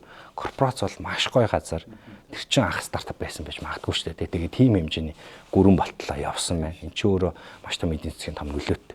Стартапуудыг дэмжигээд байдаг зүгээр шалтгаан нь энэ корпорац шиг ахаад 10 корпорац гараад ирээсэй л гэж баг хүсээд байгаа байхгүй. Ерөөсөө л хүсэл нь ерөөсөө тэр шүү дээ. Монголд 10 Apple компани байна гэж төсөөлтөө. Тэр яах вэ? Бүр амар өстэй тий. Бодоо болгоно өстэй. Тэгэхээр л энэ л одоо Монголд нэг 10 unicorn жишээ нь байхад л бидний орчин, бидний одоо харж байгаа зүйл бидний эдийн засагт бол бүр маш гоё нөлөө үзүүлнэ гэсэн. Зүгээр unicorn болъё л доо. Магадгүй би одоо Shopee гэдэг компаниг одоо магтъя л та тий. Shopee гарч ирээд яас бодоолголоо шүү дээ. Гоё шүү дээ тий. UBCAP гарч ирээд яас тий. Чинь бидний монголчуудын амьдралыг Улаанбаатарын амьдралыг өөрчлөөд шүү дээ тий. UBCAP шиг хэмжээний IPO хийцэн гээд гоёор төсөөл UBCAP-ийн IPO амжилттай болох болтгой бурхан минь би яг энийг бүр яг гоё амны бэлэг гэд хэллээ. UBCAP шиг 10 компани Монголд яг 10 технологийн стартап байна гэж төсөөлөхөд л бид нэр супер үстэй. Нэг супер хүргэлтийн аптай, нэг супер e-commerceтай, нэг супер ийм-юмтай. Ингээ байх юм бол тэд нар чинь доороо компаниуд acquire хийгээд явна. Үйл ажиллагаагаа тэлнэ. Станы орнууд руу үйл ажиллагаа явуулна гэд эргээд бидний нөгөө эдийн засаг чинь наашлах зангуул руу орж байгаа хэрэг. За яг одоо нэг улс төрийн эдийн засаг масаг гэл явах юм бол арай ондоо юмнууд бас яригдал явах л байх та. Миний ертөнцид би сайхнаар төсөөлөх юм бол ийм билэм төсөөлж байгаа гэсэн. Миний бодлоор саяных тэр яг энэ юм уу гэж сонгох гэхээсээ илүү стартапын төрөө хэлжсэн Монголдо бид стартапыг хөгжүүлэх хэрэгтэй гэдэг. Монголынхаа хэмжээнд стартапууд маань яг гарч ирээд аруулаа болд юм одоо энэ UBCAP энэ шиг ингээд бэлдээд энэ Монгол доторх экосистем ээ. Тэгээд мэдээж арай томроод ирэх юм бол дараагийнхаа тэр Казахстаны улс одоо Төв Аз руу ч юм уу явдаг. Гэхдээ яг олон улсад шууд ингээд өрсөлдөх хэмжээнд гарах тэр бол угаасаа л корпорат нь би бол гарах болоо гэж бодоод байгаа Монголоос. Тэгэхээр түрүүний хэлдэг энэ сайн энэ муу гэхээсээ илүү ийм нэг нэгнийгээ дэмжсэн байдлаар ингээд одоо саяны ярьж UB Cab, Shopee яг үнэ хэлэхэд энэ хоёулаа стартапаар эхэлсэн ч гэсэн хань хоёулын дээр нь групп компани л байгаа шүү дээ. Сая сүйд хөрөнгө оруулалт тэгэл явж байгаа. Тэгэхээр энэ нэг тийм буруу юм бол биш байх гэж бод. Тэгэхээр нэг нэгнийгээ ингэж дэмжиж эцсийн дүндээ миний бодлоор бол аль нэг Монголын том групп компани нь л олон улс төрөлтөд арай боломжтой болов гэж би зүгээр. Миний бодлоор ард нь корпорац гэхээс илүү нэг хувьцаа эзэмшигч нь корпорат байгаа гэж хэлсэн зүг байна. За юу зөндөө стартап ярьчлаа те. Юу ядах вэ? Одоо энэ подкастын одоо за мангас гэж бараг хэлэх хэмжээ нэлээ юм мундаг подкаст зөндөө олон жил хийчлээ. Амар гоё пүү подкастыг би өөрөө ч гэсэн үздэг дугааруудын надад их таалагддаг. Тэгэхээр тэр талаас нь өшөөж явах ярмаар подкаст хийх нь хүртэл өөрөө миний бодлоор entrepreneur гэж би бол бодоод байна. Тэр тэрний яг энэ одоо дийлэн хүмүүс YouTube-ийг content creator гэж зүгээр л нэг юм видео хийдэг гэл нэг одоо нэг амар амархнаар боддог шүү дээ. Гэхдээ энэ ч хойно бараг бизнес явж байгаа те. Тэр талаас нь илүү бизнес талаас нь подкастаа нэг задлаад ярил те. Одоо ингээд эхэлж байгаа хүмүүс ханаас эхлэх юм мэдэхгүй байгаа. Тэгэл амар сүртэй камер бодоод. Гэхдээ спонсорч ханаас болох юм. Спонсороор цалинжих хэрэгтэй гэдгээ ч ойлгоогүй явж идэг хүмүүс байгаа. Тэгэхээр пүү подкастын маань хувьд яадаг уу? Ер нь тийм манай подкаст маань одоо яг би хоороо подкаст хийгээл олон жил болж байна л та. Тэгтээ яг тийм ойлж цайлсан подкаст одоо хүртэл хийж чадаагүй л байна. Тэгтээ сүүлд яг нэг 30 дугаар хийгээд одоо явж байна. Нэг дугаар нь доотлол нь 20k ингээ аваа явдаг. Тэг чи миний хувьд аюул аз жаргалтай таа байхгүй. Тэр бол тэгээ яг ийм олон жил үзэж байгаа хүмүүстэй 16 таа байсан хүүхэд одоо 20 таа болцсон, 22 3 таа болцсон ингээ үзээд маш олон жил үздэг ийм үнэнч гоё үзэгч нартай. Тэгэхээр тэр утгаараа би бол подкастнда үздэг хүмүүстэй бол маш их баярлалдаг. Үздэг хүмүүс байхгүй бол одоо би мянга юм хийгээд яах вэ те. Тэгэхээр подкаст хийдэг зорилго нь би бас нэг талаараа жоохон тархиа шатаун хийх гэж подкаст хийдэг те. Ингээл өдөржингөө уулзалт гээл энэ тийм ингээл ер нь бизнес чинь жоохон стрессний шүү дээ те. Тэрнээс бол өдөр болгон инээгээл ямар гоё уулзалт вэ гээл те. Яа ямар гоё 4 цагийн хорол байваа гэж хинч гаж ирдэггүй байхгүй. Ямар гоё тайлангаа гаргасан бэ маргасан бэ гэл.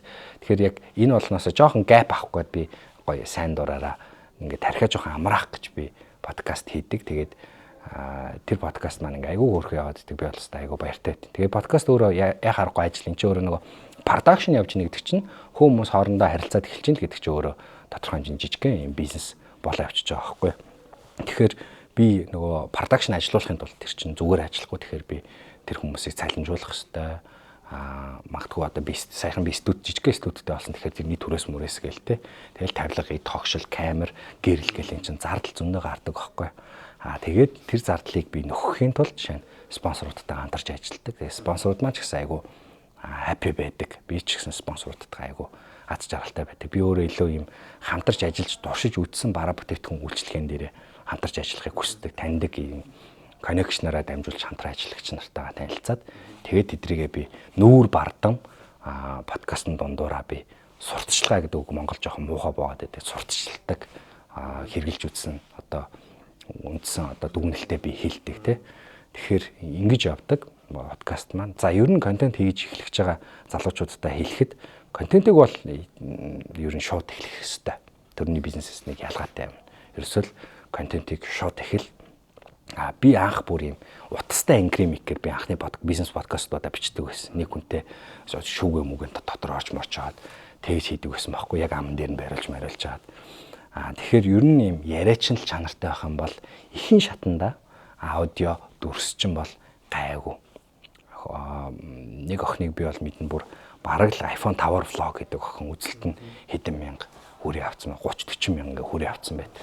Гол нь тэр хүнийг үздэг бейс нь байна. Тэр хүний хийж байгаа юмд нь дуртай байна. Өөрийнхоороо байна. Тэр нь л амар чухал байхгүй. Тэгэхээр техник технологитой бити нэг ач холбогдлог эхэлж байгаа үед ялангуяа эхэлж байгаа үед явандаа бол дуу дүрсээ бол сайжруулах ёстой. Би бол ялангуяа дуун дээр бол маш анхаардаг. Тэгээ сүулт ч гэсэн ингээ анхаарал ингээ явчих. Хүн чинь нөгөө подкаст гэдэг чинь юу вэ гэхээр хүний чих рүү ордог юм байхгүй тий. Тэр утгаараа яг подкаст гэж нэрлэдэг болохоор би аудион дээр бас нэлээд анхаардаг. Ялангуяа эхэлж байгаа үед бол ер бол хамаагүй гайгүй.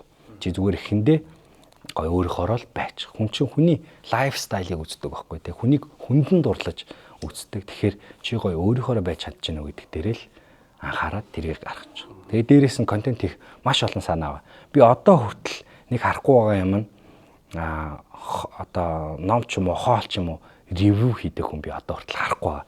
Энэ бол утгагүй маш гоё болох хэвээр. Нэг гуанз ороод эдний хоол нь ийм байна, тийм байна. Нэг охин байгаа. Тэр бол маш гоё явдаг. Ямар кивэл юу лээ? Мартчих. Тэрнтэй адилхан өөр маш олон яг гарууд гэж хэлсэн шин. Маш олон хүмүүс гарч ирэх хэрэгтэй байхгүй. Яг энэ газар руу ороод эдний хоол нь ийм байлаа, тийм байлаа. Танах хэвээр новшин байлаа гэж гардаг влог чинь байх хэрэгтэй байхгүй тий. Эсвэл нэг газар руу ороод жинхнээсээ гоё байлаа гэл. Эсвэл одоо уух юм ингээд хараад ревю хийгээд явдаг ч юм уу тий. Эсвэл ном ревю хийдэг ч юм уу магадгүй. Копирайтын л алдаагүй бол контент хийх санаанууд маш гоё олон байх. Пүү подкаст дээр одоо YouTube-ээс орлого олж эхэлсэн үү? Тийм нөгөө гадаадс үзэж байгаа хүмүүс чи айд үзэж байгаа болохоор айд нөгөө Google Ads юугаа сенсэрээ. Чи хідэн ер нь нөгөө тавигддаг шаардлагууд байгаа гэдэг нь шүү дээ тий. Яаж ийж ер нь тэр юунд хүрдэг юм бэ? Мартчихжээ. Тэр бол аяга тодорхой зүгээр бүгдрээ Google хэл гараад ирэх бах. Үзэлтийн тоо 100,000 лөө. Тэг санагдаад байгаа. Магадгүй би хотлоо ирж магадгүй шүү бүгдрээ бас Google дээр үзээрэй. Тэр бол амархан тэгээд тэр нөгөө нэг мэйлээ хүлээх нь л жоохон хэцүү байсан. Минийх нэг ковидын үеэр л яалаа. Google-с нэг мэйл явуулдаг. Тэрэн дээр нь пин код байдаг. Тэрийг нь аккаунт дээр оруулаад тэгээд нөгөө мөнгө авах эрх нээгддэг байхгүй. Тэгээд Монгол хэлтэй бүрэж гисэн энэний тухай YouTube хийсэн яаж авах вэ гэдэг YouTube хийсэн доторол видеонууд ч гэсэн зөндөө байгаа. Сайн нөгөө контент хийх юм заавал ер нь шууд эхлэе те. Ингээ хүлээгээд ахгүйгээр одоо яг тэрэн дээр би нэг амар алдчихсан. Өөрөө зөв хийх гээд үздэг хоббигоор. Гэхдээ тийм сайн бол биш. Тэгээ тэрэн дээр би хамгийн анх тоног төхөөрөмжл байхгүй болохоор гэдэг юм бодолтоор ингээл мөнгөө цуглуулаад амар үнэтэй тоног төхөөрөмжүүд аваад тэрэн дээр ерөөсөө бишээс яг л хүү хүний өөрийн гаргажаа тэгээ яг камерны өмнө чи яг өөрөөхөө байж чадах уу гэдэг тэр юу хамгийн том шалгуур байсан юм шиг санагдчихсэн. Энэ дээр гэхдээ би одоо яг Пүүс асуун л нэлээ олон жил хийгээд ирчлээ. Тэгээд сая бол Пүү подкастаа яг давгүй үзэлттэй гэдээ ярьж байна. Миний бодлоор бол нэлээ амжилттай явж байгаа. Бас гоё сонирхолтой подкастууд энийг гэж бодоод. Тэрэн дээр би YouTube-ийн нэг YouTube-ыг үзэж хахад нөхөр тэгжсэн юм. Би яг одоо шууд шинээр YouTube нээгээд өөрийнхөө ийм нэр мэр юугч оруулахгүй, царайгаа харуулахгүйгээр би шууд ингээд 2 сарын дотор ч билүү. Ингээд сая subscribe-тэй болж чаднаа. Яа тэгэхээр ингээд би одоо л ойлгоцсон гэж тэгжсэн. Яг тэрнтэй ижилхэн одоо Пүүгийн маань хүнд яг ингээд подкастыг зөндөө олон жил хийгээд үзсгээд туршиж ирээд явхад яг одоо ингээд юм secret cheat code гэх юм уу та одоо яг Пүүгийн хувьд ойлгосон подкаст YouTube хийхдээ нэг ийм юмнуудыг бол хүн анхаарах юм байл. Ингэснээрээ би одоо ингээд нэг юм оруулаад үзэхэд угаасаа л үзэлт шууд өгнөд нь шүү дээ сайн явж юм уу гэж. Тэрийг ингээд одоо ойлгоцсон өөрийнх нь ойлгосноор сайн болж байгаа юм юу бол мэдхгүй одоо би тэрийг мэдхгүй болохоор л яаж яах. Зүгээр яах вэ? Массын хандлтыг авах бол ер нь гайг бах. Тэгээ сэдвүүд нь ч ойлгомжтой. Тэгвэл одоо жишээ нь секс тий. Ховж юу магадгүй тий. Гэхдээ яг гоё госип ярьдаг хүмүүст би бол дуртай шүү. Тэрийг би хэлээгүй. Ер нь бол яг масс гэдэг чинь өөрөө буруу биш шүү. Олон нийтийн хандлтыг маш олноор нь авах одоо сэдвүүд бол яг нэг байдаг. Тэгээ тэд нар бол айгүй ойлгомжтой л байх л та. Яг чи жишээ зөвхөн камерны тухай яриад чи ингээд нэг 3,000 views аваад тий. Тэгээ тэр камер тэрийг үзэж байгаа юм бол би тэрийг бол амжилт гэж хэлнэ. Яг юм зөвхөн яг үздэг хүмүүсээ тэрийг сонирхдаг хүмүүсээ олцсон бол тэр үзэлтэн дээр би хизээч бити санаа зов гэж би тэр хүмүүст хэлнэ. Тэр үздэг хүмүүс чинь үнэн ч чамд судалдаа авалт магадгүй хийх бах. Чамайг ахаад дугаар хийх гэж хүлээдэг тийм хүмүүс давтуу худалдаа авалт буюу дахиад дугаар хийх чинь үздэг хүмүүс байх хэрэгтэй байхгүй. Нэг дугаар хийгээд бүүн болох бол магадгүй сонирн биш. Одоо тэрийг харин батлаад явах хэрэгтэй шүү дээ. Тэгэхээр давтан үзэлтүүд маш сонирхолтой. Тэгээ YouTube дээр аналитикийг гаргаж өгдөө шүү дээ. Эргэж ирж байгаа үзэгч чи хэд байна гэж гаргаж өртөг. Тэр чин гоё өндөр байх юм бол тэр чи өөрөө амжилттай гэж баг би хувьд өндөө үзэх гээд байгаа байхгүй. Тэгэхээр ер нь хэлэх гээд байгаа юм үзэлтэндээ бити санаа зов. Зүгээр яг чи хэр удаан олон тэгээд тууштай хийж гэнэ гэдэг дээрээ л хийх үү гэдэг дээрээ л гоё санаа зовж. Тэрнээс бол гой сэдв яриад ороод ирэхэд бол үзэлт бол байгаа шүү л гэдгийг хэлмээр байна. Тэгээ надад бол одоо тийм чит код бол алга байна. Нуугаад байна те. Чит кодтай байсан бол тэгээ 100,000 хүрсэн байгаа. Би ч одоо 20,000 хүрч байгаа. Харин 20,000 хүрэх 18 байгаа. 20-д нэлээд орсон байна. Тэр гэхдээ бас л өөрөө амар том амжилт гэж би бол хараад. Тийм би бол өстой яг үнэхээр баярлалтай яг тэр 20,000 хүрч байгаад бол би бол айгу дотроо хөгч баярлалаа сууч тэр чинь яг хэцүү байхгүй тий. Пүү подкастын онцлог нь яг юу юм бэ? Одоо миний хувьд бол би түр ярьж нөгөө ажлаас бараг стрессээ тайлах гэж хийдэг тий. Миний хувьд ч гэсэн пүү подкастыг сонсохдоо болохоор би нөгөө тагсамт санаар энэ нэг юм сонирхолтой сэдвэр стрессээ тайлмар үедээ үздэг тийм подкаст гэж би бол хараад байна. Тэгэхээр яг өөрөөх нь яг юу бодож яагаад энэ сэдвийг сонгов? Ерөн зорилго нь ерөн зорилго маань юм байгаа да. Нэг юм dating culture гэж юм ба шүү дээ. Болцооны соёл гэдэг зүйл ба шүү дээ. Энэ өөрөө одоо залуучуудад жоохон ялангуяа бид нар чи Аз хүмүүс. За тэгээ Монгол хүмүүстэй. Тэгэхээр энэ соёл маань өөрөө жоохон дутуу байгаад байгаа юм болов гэж харагддаг. За тэгэнгүүт хэдхэн жилийн өмнө бид нэг охинтой би хоёлоо болцох уу гэж асууж чаддгүй байлаа шүү дээ. Бид нэр уулзах уу гэж ярьдаг байсан. Яг энэ бол яг үнш уулзах уу, таарах уу. Яг муухайг байгаас тий. Амар ингээ гой нөгөө ингээ нэгэндээ таалагддаг мэддэг тэгснээ залуу нь хоёлоо нэг таарах уу гэвэл муухай тий. Тэгэхээр meeting хийгээд эн чинь өөрөө experience авахгүй тухайн хүний тий. Тэгэхгүй ингээл болцоо пүү па гэл ийм юмыг жоохон байлаад илүү гоё болцоо гэдэг зүйлийг маш энгийнээр жимд явдаг юм шиг л зүгээр хүлээж авъя гэдэг л үгтнээс бараг хийж байгаа гэх юм уу те. Тэгээд эргээрээ түгээдэг юмуд нь одоо гоё болцоон дээр гоё бай. Манай залуучууд болцоон дээр очичоод хайчих уу гэдэг шүү дээ. Одоо яах юм бэ? Мэдхгүй хайчих уу. Тэ? Хайчих уу? Яах уу гэдгсэн. Яах уу гэсэн чинь харин яах уу гэдэг чинь тэ. Тэгэхээр гоё залуучуудаа гоё сонирхолтой гоё юутай бай л та. Итгэвтэй бай л та тий гоё санаачлагтай бай. Итгэвтэй гинэ. Гоё санаачлагтай бай л та. Чи айлын гоё охиныг болцоонд давуулаад гарсан бол нэг газрыг гоё бүгэлдэг бай л та. Тэгээ гоё болцоог өрнүүлдэг бай л та гэдэг юм нэг романтик ертөнцийн нэг юм амьдрал байгаад шүү дээ. Тэгэхээр энэ соёлоодаас гоё эерэг талаас нь түгэх зорилготой. Тэгээд энэ би тэгдэг гэсэн үг биш. Би чи эсрэгээрээ төмөс. Тэгтээ энэ мэдрэмжүүд байд юм биш шүү. Чи ингэх хэрэгтэй юм биш шүү. Энэ зүйл чи юм гоё юм биш шүү. Чи ганцаараа биш шүү гэл нэг юм эерэг юм нэг гоё тогтолцсон мэдрэмжийг би хүмүүстэй өгөхийг хичээдэг. Тэгээд бас аюултай зүйлүүдээс ингэж болгоомжлоорой гэж бас түгээхийг хичээдэг. Жишээ наацхийн эхний болцоо заавал паблик газар байх ёстой шүү. Эхний болцоо хизээч second place гэж байхгүй шүү буюу эхний болцооноос үргэлжлүүлээд хоёр дахь газар руу явна гэж байдгүй шүү. Эхний болцоо нэг public place-тэй байгаад тэгээ явж. Чи болцоонд гарч явал ээжтэй болцоонд гарлаа гэдгээ хэл.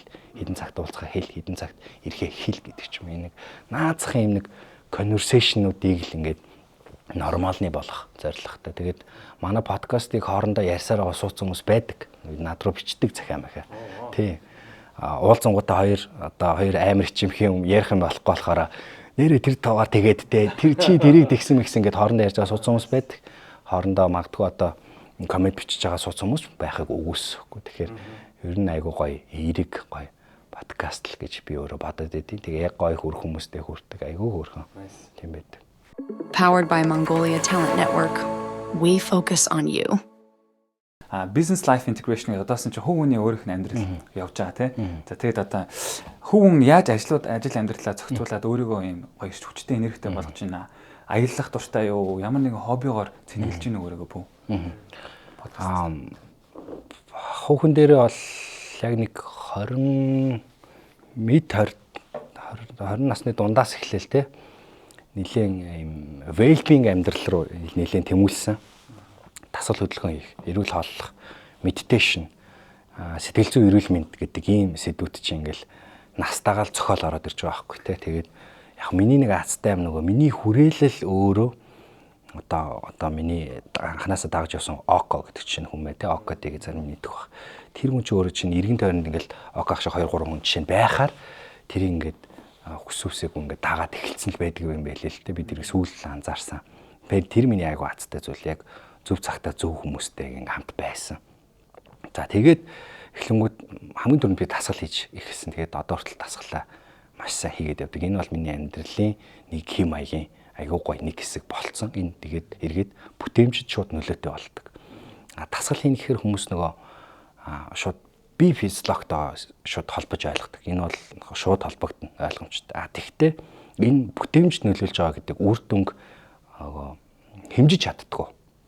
Тэгэхээр энийг гоё хэмжиж явах хэрэгтэй. Тэгэх юм бол бүрл урамтай юм гэсэн үг л дээ. Тэгэхээр би дасгалыг илүү бүтээмжтэйгээ холбодог. Тэгэхээр би дасгал хийснээрээ илүү бүтээмжтэй байна гэдгийг би угаасаа мэддэг. Дасгал хийх нь эрүүл байна. Эрүүл байх нь эргээд миний бүтээмжид ямар гоё нөлөөлж байгаа гэдэг хэрэгөө би ойлгодог гэсэн. Яаж хэмждэгээс хаваалцаач.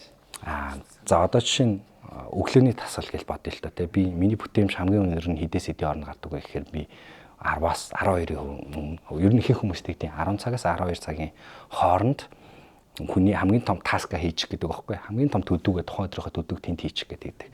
Тэгэхээр би өглөө ямар байвал гоё вэ гэхээр өглөө би хүүтэн шүршүрт ороод нэг жил болох ч юм уу да. Хүүтэн шүршүрт ороод сэргээд би кофе уух болсон. Тэгтээ би кофенд маш дуртай шүү. Би кофенд амар хайртай. Кофе уудаг хүмүүсийг ч гэсэн би дэмждэг кофегаа уу гэж хэлнэ. Кофе уудаггүй бол яах вэ тэгээд ингэ явж бол. Тэгээ кофеноос би өглөө гараад тэнгуү кофе уухгүй өглөө уухгүй болохоор яах вэ гэхээр өөрийнхөө натуралаараа сэрэх нөхцөл байдал үүсэж байгаа байхгүй. За тэр сэргэлтийг би өөр автоматар ингэ хийдэг болсон. Тэгээд тэрийг бүүсэлдэг нэг юм гэхээр хүүтэн шүршүр болсон байхгүй. Хүүтэн шүршүр өөрөө нөгөө нэг эдсээ шууд сэргээгээд түргэн бодох чадваруудаа дээшлүүлээд за тэгээд дархлаагаа дэмждэг ч юм уу яадаг ч юм аахгүй. Тэгээд ингээд шууд хүн автоматар маш сайн сэргдэг. Юмд фокуслах чадвар ингээд нөгөө алерттай болчдөг байхгүй те нэг өглөө дөнгөс ирэхэр чи ингээд алерт айгу баг байдаг шүү дээ тий Тэнгүү назарууд байдаг тэнгүүд тэр алертууд юмд анхаарлаа хандуулах олон юмд анхаарлаа хандуулах чадвар нь шууд ингээд нэмэгдээд магадгүй сэргэж чаа. За тэгээ би чинь угаасаа сэргээд ингээд гараад ирэхээр миний бүтээмж 10-аас 12-ийн хооронд маш өндөр байх жишээ. Тэр цагтаа би хамгийн том ажлуудаа нухдаг. Тэр цагтаа уулзалт гэхээс илүүтэйгээр магадгүй том уулзалтууд аав нь альсгүй бол уулзалт гэхээс илүүтэйгээр илүү том таска тэр цаг дээр хийдэг болсон гэх юм уу.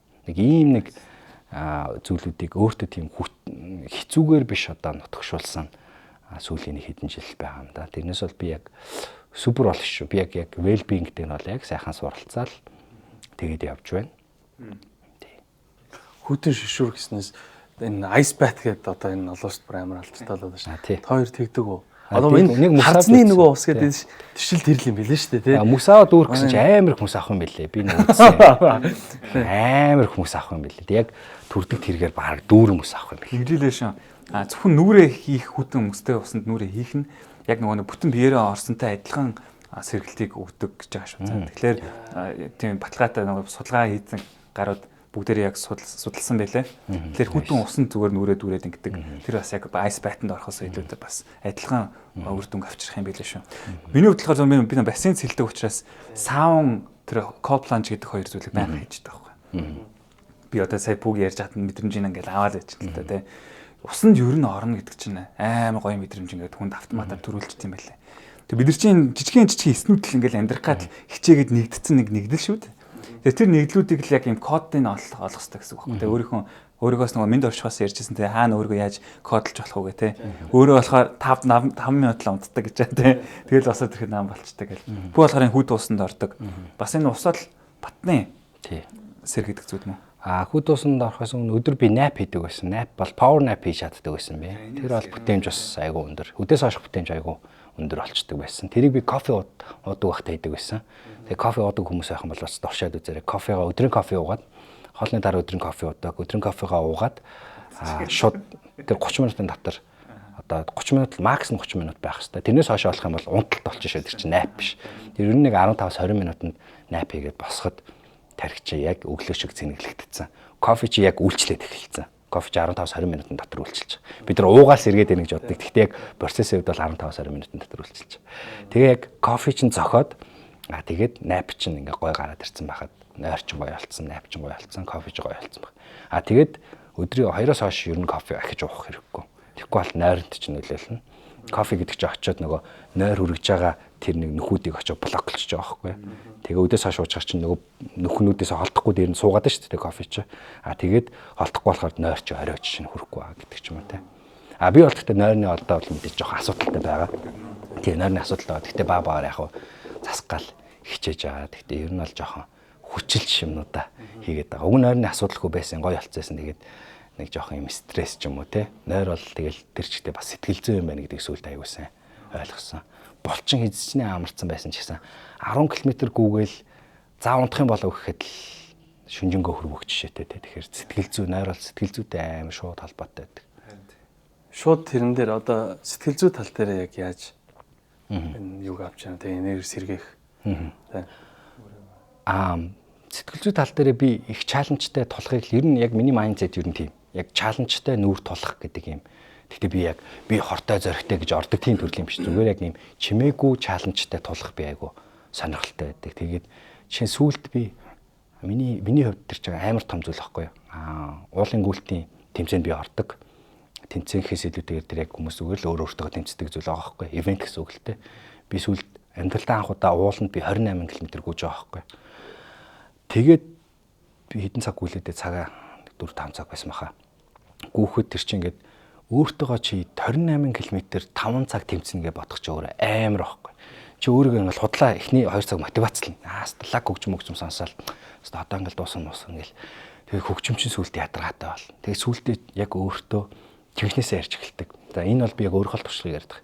Жинхнээсээ чи нэг дуусах юм уу гүм үү? Чи өөрөө мэдгээ шууд. Зогсож болно шүү дээ. Чаав хин ч хүмжлэхгүй. Зогссон юм. За хата дараа гоё гэл тэг шүү дээ. Тэгтээ зогсохгүй байх юм уу? Зогсох юм уу? Яах ингээд өөртөө ингээд секунд болгоно ярилцсан. Тэгээд зодолтоолын тэгээд явъя гэдэг шийдвэрийг гаргана.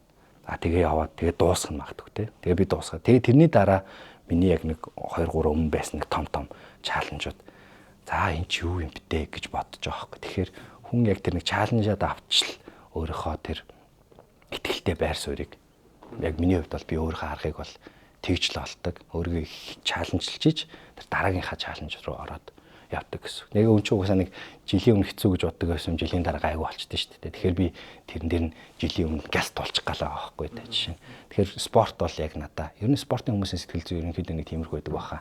Маш чаленжтай урд тулаад тэгээд тэр чаленжтай нүүр тулчаар артлынх нь юм гайгүй байдаг ч юм уу те. Тэгэхээр яг спортыг би яг өөртөө бол яг тэгж ашиглаж байгаа. Би яг нэг Улаанбаатар марафонд би яг фул марафон боёо 42 км-ийг дуусгаж байсан. Тэгэхэд бол бас маш хэцүү байсан. Тэгэхдээ сэтгэл зүйн хувьд бол дараад нь маш хүчрхэг өөрийнхөө л болчихдог. Айгуу гой хүчрхэг болчихдог. Амар өөртөө ихтэй болчихдог тийм. Амар гүйсэн шүү дээ тийм. Гүйлт бол миний амьдрал бол маш гоё нөлөөлсөн тийм. Энэ дэр бол яг бүх хүмүүсээ энэ хавраас эхлээ сайхан гүүж эхлээгүй бол сайхан гүүж эхлээсэй л гэж зөвлөмөр байна. Окей, манай зочны маань цаг. Тийм. Ер нь ингээ подкаст маань өндөрлж чинь тэгээд бидний урилгыг хүлээн авч ирсэн маш их баярлалаа. Тэгээд энэ гоё стартапын одоо гарааны бизнесүүдийн тренд за тэгээд хэдүүлээ юу бос цаашаа гоё тренд болж хөгжиж чинь гоё юм датанууд хуваалцсан өөрийнхөө бас туршлагуудаас хуваалцсан маш их баярлалаа. Тэгээд бүгдээ бас гоё юм гарааны бизнесүүдийн орчин гоё одоо Монголд бий болгох гэдэг маш том өөрөг хариуцлага болгож өөр дээр хүлээж авч одоо бүтээгээрэй гэж хүсэж байна. Тэгээд баярлалаа. Тэмүүлэндээ бас баярлалаа. Баярлалаа. Баярлалаа. За дараагийн дугаараа уулзлаа баяр та.